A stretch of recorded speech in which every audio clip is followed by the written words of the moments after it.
अरे क्या बेचा तारू हो? लौकत नहीं थे। और लौकत तो ढेर कुछ बा।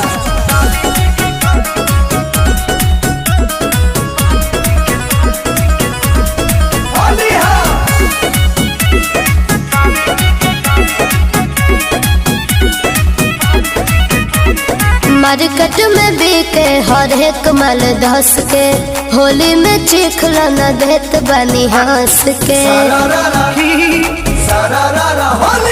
मार्केट में बिके हर एक माल धस के, होली में चिखला न देत बनी हंस के। एक एगो पलेट लेके आपस में बांट लो,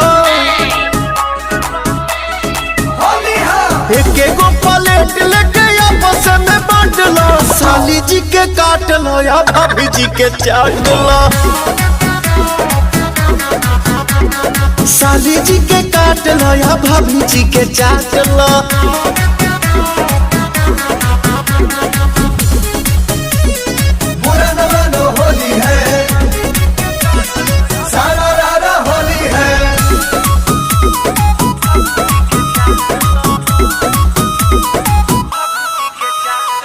बेचली भौजी चौक पछोला, बेचली भौजी चौक पछोला।